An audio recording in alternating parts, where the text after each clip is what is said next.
Bonjour et bienvenue dans ce quatrième épisode de La Jaquette. Et aujourd'hui, je vais vous parler d'un film qui a quelques souvenirs, même beaucoup de souvenirs pour moi, puisque c'était le premier DVD que j'allais louer lorsque j'étais étudiant. Ce DVD, c'était celui de Dog Soldiers. Bon, aujourd'hui, je suis passé au Blu-ray, mais il m'a laissé un très bon souvenir, ce qui m'a donc poussé, bien sûr, à le prendre en Blu-ray, et aussi parce que je suis un gros fan de Neil Marshall, le réalisateur, ainsi que certains acteurs qu'il y a dedans, notamment Sean Pertwee ou Ian Cunningham. On en parlera peut-être un peu plus tard. On va d'abord attaquer cette petite jaquette de l'édition collector de Dog Soldiers, et sur lequel on voit d'abord effectivement que dedans on a un Blu-ray et un DVD. Et en bas, en sous-titre, on a donc Six Men, Full Moon, No Chance. Bien sûr, forcément, parce que je l'ai pris en version US, parce que j'arrive pas à le trouver en France, malheureusement. Ce qui m'a valu une grosse déconvenue, c'est-à-dire qu'en le recevant, j'ai voulu le mettre dans ma console pour le lire, sauf que il est limité juste à la zone A. Et j'étais dégoûté, parce que j'ai pas de lecteur Blu-ray multizone. Donc j'ai eu que mes yeux pour pleurer, et j'étais obligé de le prendre par un canal qui est pas très bien, puisque j'ai téléchargé. Mais par contre, effectivement, je possède quand même l'objet, mais j'aimerais pouvoir en profiter vraiment réellement, c'est-à-dire avec la qualité du Blu-ray, ce que j'ai pas pu faire. Bref, je continue. Donc effectivement, on nous dit Six Men, Full Moon, No Chance, 6 hommes, de la pleine lune, et puis aucune chance. Effectivement, parce que quand tu affrontes une petite famille de loups-garous, puisque c'est forcément le thème du film, c'est vrai que côté chance, si t'en es pas équipé, c'est un peu compliqué. Ils sont un peu résistants, les bestiaux. Et donc, fin de la jaquette, effectivement, on a en gros en titre Dog Soldiers avec juste les plaques, puisque rappelons une chose, que les plaques que les soldats autour du cou, c'est ce qu'on appelle les dog tags, et les Dog Soldiers, pour d'autres, en fait, c'est un peu les chiens fous de l'armée, les têtes brûlées. Donc voilà, déjà rien que sur le titre, notre ami Neil Marshall joue sur les mots. Et cette jaquette est juste magnifique. En gros, on a tous les personnages qui sont dessinés. C'est vraiment très classe. Les personnages et loups-garous. On a une petite scène qui n'existe pas dans le film, mais qui est très classe, puisqu'on les voit tous accroupis, tirant, et toutes, puisqu'il y a aussi une jeune femme dans le film. Et on les voit tous, et c'est donc Nathan Thomas qui l'a fait en 2013, ce petit dessin, puisqu'il l'a signé. Donc c'est quand même très cool aussi de l'avoir laissé sur la jaquette, cette signature de ce dessin fort réussi. Et si je le retourne, ça commence forcément, comme d'habitude, par des citations de journaux ou de sites web, ou même pour les films très nuls, des commentaires issus des réseaux sociaux, genre ouais, c'est trop bien. Non, là on a tout de suite un peu plus la classe. Premier truc qu'on nous dit, c'est one of the most explosive and poorly enjoyable horror debuts since The Evil Dead. En plus, du coup, tu profites de mon magnifique accent anglais. Très naze, mais c'est pas grave. En gros, on nous dit que effectivement, c'est le premier long métrage d'horreur, le plus premier dans le sens où premier d'une carrière, le plus jouissif et le plus explosif depuis Evil Dead de Sam Raimi. Donc là, tu te dis, ok, d'accord, déjà, ça pose un petit peu le cadre. Et l'autre, A Bitch of Werewolf Movie, en gros, un putain de film de loup-garou. Et bordel, c'est vrai. Ensuite, alors, je vais peut-être t'épargner mon accent anglais tout le long, parce que ça serait vraiment t'agresser tes oreilles. Et on va commencer par le traduire. Donc on nous dit en gros que un groupe de soldats est lâché dans les Highlands en Écosse pour un entraînement sur des manœuvres spéciales. Et sauf que ils ont eu à faire face, notamment après une petite fuite bien, on sait pas trop contre quoi, ils entendent juste du bruit, ils s'enfuient. Et ben ils font face au capitaine Ryan, qui est le seul survivant d'une unité alors on nous dit Special Ops, or c'est les SAS, hein, euh, dont le reste de l'équipe a été intégralement réduit en pièces. Donc Ryan, ce fameux capitaine Ryan, refuse absolument de se laisser d'abandonner sa mission, malgré le fait que il a été attaqué de toutes parts et que ses hommes ils sont en petits morceaux autour. Et une aide arrive enfin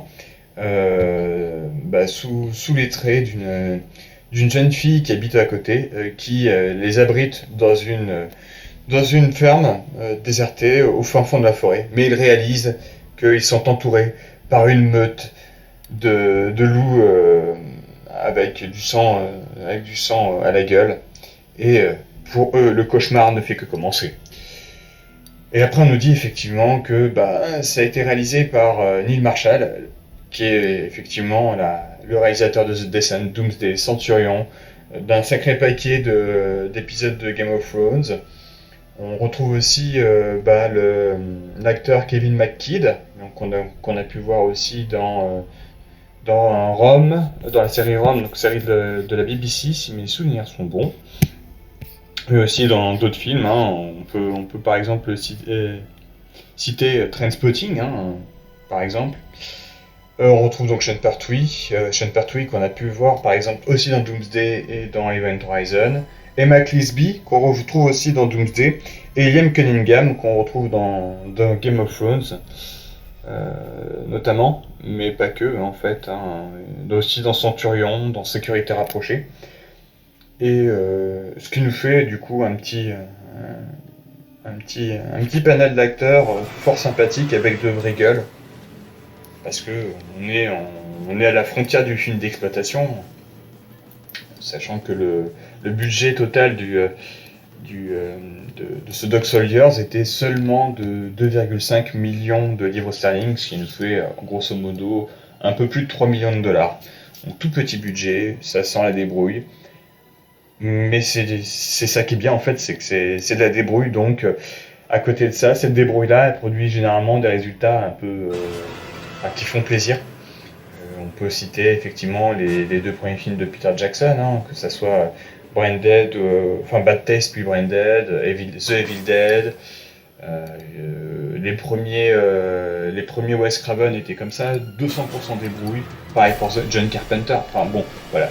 En tout cas, dans le genre de l'horreur, la débrouille, ça les connaît, et même dans le film d'action, et même dans le bourre-pif. Bref. Passons tout ça, on va donc effectivement, j'ai déjà commencé à aborder un peu le casting, hein. Donc effectivement on a Sean Pertwee, qu'on a vu aussi dans Equilibrium, qui incarne Alfred dans la série Gotham, qui est un doubleur de jeux vidéo, notamment dans les jeux vidéo de Warhammer 40, dans l'univers de Warhammer 40 000. Et c'est l'un des doubleurs de Fable, de certains Total War, enfin voilà, il a de la bouteille, il a une sacrée gueule, et il est excellent acteur. Voilà. Liam Cunningham, on en a déjà parlé en long et en travers. Kevin McKidd aussi. Kevin McKidd d'ailleurs, qui est le doubleur de Soap McTavish dans les Call of Duty Modern Warfare 2 et 3. Et c'est important de le préciser. Parce que du coup le rôle de ce soldat lui colle à la peau. On a pu le voir aussi dans la dernière Légion, il incarne Poséidon dans Percy Jackson et le voleur de la foudre, et plus récemment il incarne Owen dans la série Grey's Anatomy. Et voilà, sinon on retrouve aussi effectivement, comme je disais, Emma Clisby, Darren Morfitt et Chris Robson, qu'on revoit aussi dans Doomsday. Et donc voilà, on voit une certaine fidélité en fait de Neil Marshall envers ses acteurs, et les acteurs qu'on joue avec lui, ils n'hésitent pas à venir rejouer avec lui. Donc on se dit aussi par là que il a offert à tous ces acteurs-là une certaine visibilité et comment dire, une forme de bienveillance dans cette dans sa manière de le diriger. Enfin, en tout cas, moi, c'est ce que ça me laisse à penser. Donc effectivement, après, Neil Marshall, c'est ce Dog Soldier, c'est son tout premier long métrage. Il avait fait deux courts métrages avant. Et comme j'ai dit, il a fait The Descent, Twisted, Centurion, des épisodes de Black Sails, de Game of Thrones, de Constantine. C'est lui qui est à la tête du dernier Hellboy, qui est. Alors moi je l'ai pas vu, donc je vais pas le juger. De ce que j'en ai lu, c'est que c'est pas terrible. Bon, voilà, je vais pas juger le film. Et enfin, il vient de réaliser un film qui sort bientôt, qu'on attend impatiemment, qui sort le 5 février aux États-Unis, qui n'a pas encore de date de sortie en France. C'est The Reckoning. On retrouve encore Sean Pertwee, tiens, comme par hasard. Et ce film-là, il va prendre place durant la peste au XVIIe en Angleterre. Et c'est encore un film d'horreur, matinée un peu de fantastique, c'est une histoire de sorcière et tout ça, ça a l'air franchement cool. En tout cas, le premier trailer que j'ai vu a l'air très très très cool. Et j'ai hâte de voir ce que Neil Marshall va encore nous proposer. Parce que, mis à part Hellboy, le reste, c'est de la bombe. Si tu as l'occasion, tu vas voir un de ses films. Voilà. En gros, tout ce qu'on peut dire autour de ce film-là, autour de Neil Marshall, autour des acteurs, ça me paraît pas mal. Comme je te disais, c'est un film débrouille. Donc déjà, film débrouille te dit pas de CGI. Pourquoi ? Parce que ça coûte cher les CGI. Et même quand tu les payes cher, le rendu est pas forcément à l'auteur, d'autant plus dans un film d'horreur. Ça se voit à 1000 lieues qu'il y a de l'image de synthèse. Et j'avoue que moi, quand c'est un film d'horreur, ça me fait décrocher. Clairement. Alors c'est vrai que c'est de mieux en mieux fait. Mais là, le film il est de 2002. Et les CGI en 2002, c'était vraiment un peu de la merde quand même. Pour le film d'horreur en tout cas. Il y en a d'autres où c'est très réussi. Mais et là non, c'était pas possible. Donc c'est des effets spéciaux à l'ancienne. C'est du bon vieux jus de framboise. C'est des bons vieux maquillages, des tripes d'agneau par terre quand tu veux faire des boyaux humains. Enfin voilà, et ça lui donne un côté très authentique, très dégueulasse en fait. Et je pense que c'est ce qu'il a recherché, Neil Marshall, c'est que c'est un film de loup-garou qui est dégueulasse, qui est gore, et qui a les meilleurs loups-garous que j'ai vus depuis fort longtemps. En tout cas, dans les 20 dernières années, on n'a pas refait des loups-garous comme ça, aussi bien faits. En tout cas, ce sont des costumes que portent les acteurs, et les acteurs. Oui, en quelque sorte, c'est pas vraiment des acteurs, ce sont des danseurs dans les costumes. Ce sont pas des cascadeurs, comme on a l'habitude de voir dans ces cas-là. Ce sont des danseurs. Pourquoi ? Parce que les loups-garous n'ont pas de proportion humaine, vraiment. Ils sont gigantesques. Et dans les costumes, sont intégrés des échasses. On voit pas par contre de grosses transformations dans le film. Pourquoi ? Parce que ça coûte de la thune, quand même, de faire des transformations, de faire du morphing et tout ça. Ce qu'on voit juste, on voit d'ailleurs un seul... on n'en voit pas beaucoup se transformer, on n'en voit que deux, et j'ai pas envie de te dire lesquels, parce que sinon ça va te spoiler complètement le film, et j'ai pas envie, et franchement ça me ferait chier de te spoiler le film, parce qu'il faut que tu le vois. En tout cas, si t'aimes le film de loup-garou, si t'aimes le film d'horreur, si t'aimes les films un peu dégueulasses, vas-y, parce que là, il y a de l'hémoglobine, il y a de... moins que dans d'autres films, c'est pas exagéré, il a un côté un peu sérieux. Mais voilà, il y a de l'hémoglobine, il y a de la tripaille, et il y a des moments, il y a des morceaux de bravoure bien comme il faut. Donc, à mon avis, tu peux y aller. En tout cas, si t'aimes tout ça, et si t'aimes Neil Marshall, ça veut dire que t'es quelqu'un de très très bien aussi. Il faut aimer Neil Marshall. Neil Marshall, c'est un mec bien. En tout cas, c'est un bon réalisateur. Je le connais pas personnellement, mais en tout cas, c'est un excellent réal. Je digresse encore, comme d'habitude. Je vais pas changer mes bonnes habitudes. Du coup, où est-ce que j'en étais ? Oui, donc voilà, des effets spéciaux à l'ancienne, pas de budget, un box-office qui est, en tout cas, qui lui permet de rentrer dans ses frais. Dans le monde, il a fait 5 millions de livres sterling. Alors, j'ai trouvé que les chiffres en livres sterling. Bon, ça fait 6 millions de dollars à peu près. 6 millions, 5 millions. Il est rentré dans ses frais. ça lui permet de faire d'autres films, et surtout, en fait, il a acquis une notoriété comme beaucoup de films d'horreur, comme beaucoup de petites productions. Sa notoriété, il a la sortie en DVD à l'époque, du coup, puisque là, effectivement, il fait partie en tout cas de ces films d'horreur qu'il faut voir, qui sont excellents. Et voilà. Et sinon,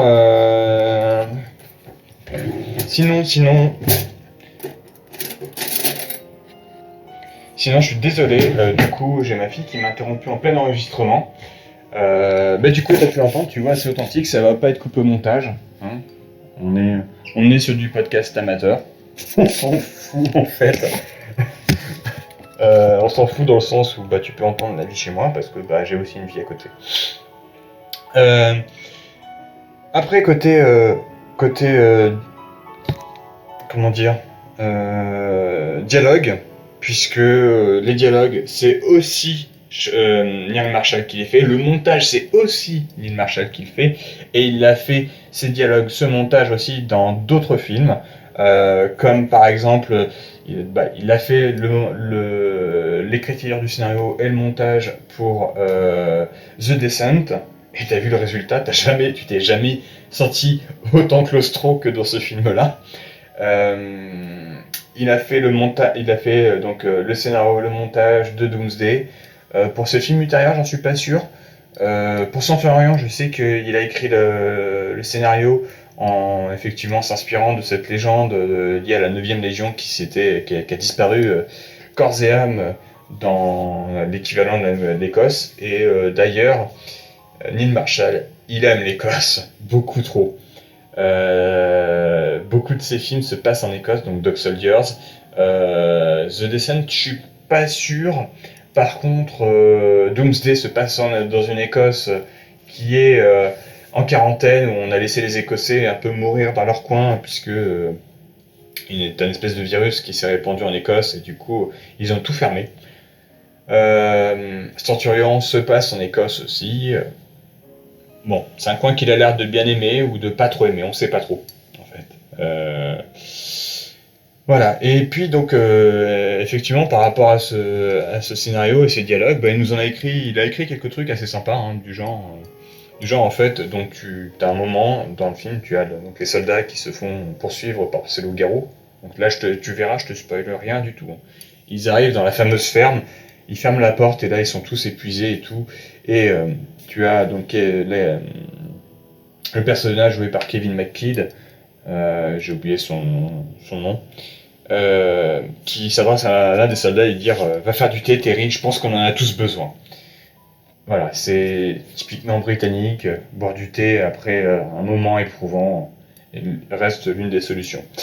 Il y a le sergent qui dirige l'unité, donc incarné par Sean Pertwee, qui est blessé et et qui sort une réplique très drôle à ce moment-là, qui nous sort aussi quand il est blessé, quand il lui demande comment ça va, et il lui dit quand je pense qu'il faut pas grand-chose pour que mes tripes se foutent la malle, ça me fout le bourdon. Ou alors, toujours dans la même veine, Cooper frappe-moi. Donc le soldat Cooper le frappe, et donc on le voit se relever. Mais bordel, t'es une gonzesse, frappe-moi. Enfin voilà, c'est des petits moments truculents, des petits dialogues truculents comme ça. Et on a des personnages aussi qui, avant de décéder, et se faire enlever par un loup-garou et décéder, qui nous sort c'est pas des loups-garous, c'est plutôt des caniches. Enfin voilà, c'est des petits moments choisis, truculents, qui font plaisir. Pareil, c'est dans ce petit plaisir, effectivement, on a ces soldats qui n'ont pas beaucoup de munitions déjà, puisqu'ils étaient partis en exercice, donc ils étaient partis avec des munitions d'exercice, donc avec des balles à blanc. Quand ils ont trouvé le camp des SS, ils ont pu trouver de vraies armes, mais côté munitions, ils sont un peu short. Ce qui explique effectivement que on n'ait pas tant de gunfights que ça. Néanmoins, pendant ces gunfights, contre les loups-garous, qui n'ont pas de flingue, non, je te vois venir, c'est pour ça, parce que j'ai dit gunfight, généralement c'est à deux personnes qui s'affrontent avec des flingues, non, c'est pas le cas. S'ils sont pas avares en munitions, parce que bah, c'est des loups-garous, quoi. Les trucs, tu leur balances une quinzaine de bastos, ils continuent à avancer parce qu'ils ont qu'une envie, c'est de te bouffer la gueule, clairement. Euh, donc, euh, donc voilà. Oui, t'as entendu, j'ai un tic de langage, c'est le donc voilà. Quand je veux passer d'une chose à une autre, je dis donc voilà. Et qu'est-ce que je peux encore en dire d'autre de The Dog Soldiers? Bah, la tension, tu l'as tout au long du film en fait. Elle commence à te saisir cette tension-là dès le début du film. Neil Marshall, il te saisit dès le début du film. Première scène que tu vois, c'est deux jeunes campeurs. Et si tu vois, ça va être marrant parce qu'en fait, il rend quelques hommages bien sympathiques, notamment dès le début à tous ces slashers de la fin des années 70 et début des années 80 où c'est systématiquement des jeunes adultes qui se font agresser alors qu'ils dans la nature alors qu'ils s'apprêtent à copuler ensemble tranquillement au bord d'un lac sous une tente. Bah là, Neil Marshall il combine les deux, ils s'apprêtaient à copuler tous les deux sous la tente au bord d'un lac. Et on entend d'un peu de bruit dehors, mais ils s'en foutent, hein. Et on a la fermeture qui descend tout doucement, mais vraiment tranquillement. Et là, donc, les deux jeunes campeurs s'arrêtent, regardent la fermeture, se demandant ce que c'est. La gonzesse se fait choper, on l'entend crier, et là, paf, gerbe de sang vers la tente, et le jeune campeur, tout apeuré, se saisit d'un petit couteau à lettres pour essayer de se défendre, l'air horrifié. Bon, bah forcément, il se fait forcément découper la gueule et bouffer. Donc voilà, et cette tension, en fait, elle diminue que très rarement par le dialogue, en fait. C'est des petites répliques qui vont relâcher un peu la pression sans désamorcer les scènes. Vraiment, pareil, ça c'est un côté que j'aime beaucoup chez Neil Marshall, c'est que il désamorce pas ces situations comme ça. Il fait juste une coupure, une pause, avec une vraie coupure. Dans le montage aussi, hein. Donc voilà, c'est toujours plaisant. D'autres réalisateurs en fait te sortent une vieille blague en plein milieu d'une scène et du coup là tu arrives d'un moment de tension. T'as pas de cut, t'as rien, et paf, il désamorce la scène et tu fais merde, ça y est, je viens de me niquer le film. Dans le même esprit, pareil, c'est que tout au long du film, vis-à-vis du placement de la caméra, alors effectivement, Neil Marshall coupe pas mal sur certaines scènes, mais ça a de l'intérêt en fait, puisque il va te mettre au même niveau que les soldats. La caméra, tu vas voir tout au long du film, elle reste quasiment au niveau des soldats que tu vas suivre et tu vas voir ce qu'ils voient, eux. Elle va pas se mettre au-dessus ou quoi que ce soit, hein. Et bon, à de rares moments, en fait, elle va se décaler un peu de la scène pour lui donner un peu d'ampleur. Mais sinon, c'est très très rarement, il reste un peu collé au cul de ces soldats. Un peu en... Pas en... Pas Enfin, si, il fait un peu de caméra à l'épaule, mais pas dans ce mode-là, pas en mode un peu reportage, mais au moins dans un esprit un peu plus réaliste, même si effectivement, dans un film d'horreur, et avec des loups-garous d'autant plus, donc avec ce côté fantastique, ça n'a pas vraiment de sens. Mais bon, ça donne un peu ça donne un côté très très authentique au film. Voilà. Sinon, mis à part ça, je sais pas quoi te dire de plus, hein. Sur ce Dog Soldiers, il est vraiment bien. C'est un vrai bon film de loup-garou. Les loups-garous sont pas ridicules, ils sont bien faits. Tu arrives à lire la peur dans le regard des soldats. Il fait pas peur, hein, mais c'est plus. Tu sais en tout cas que la peur est dans le regard de ceux qui affrontent ces loups-garous, qui sont franchement impressionnants. T'as aussi ce petit moment là de comment dire, t'arrives un peu sur ces non, si je te dis ça je vais tout spoiler donc j'arrête, faut pas, c'est pas bien. Bref, Dog Soldiers c'est bien. Si tu peux le... Alors je l'ai pas vu sur les plateformes de SVOD malheureusement, mais si tu as l'occasion, tu peux le trouver à pas cher, prends-le. Même s'il est plus cher, hein. Si je t'ai donné vraiment envie de le voir, prends-le ce film. Regarde-le chez toi, d'un moyen légal. Si tu veux le faire en illégal, c'est ton problème, mais je trouve que ça serait dommage. Ça serait dommage parce que c'est le genre d'œuvre qu'il faut, à mon sens en tout cas, posséder chez soi. Ou tout du moins regarder légalement. Voilà, bah écoute, je ne peux pas te dire plus de choses sur ce Dog Soldiers, mis à part tout ce que je viens de te dire.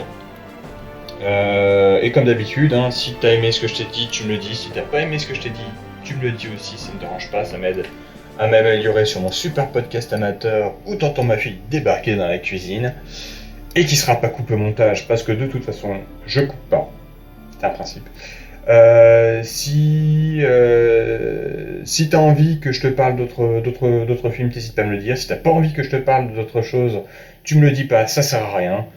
Et en tout cas, je te retrouve à dans 15 jours pour le prochain épisode de La Jaquette. Allez, salut!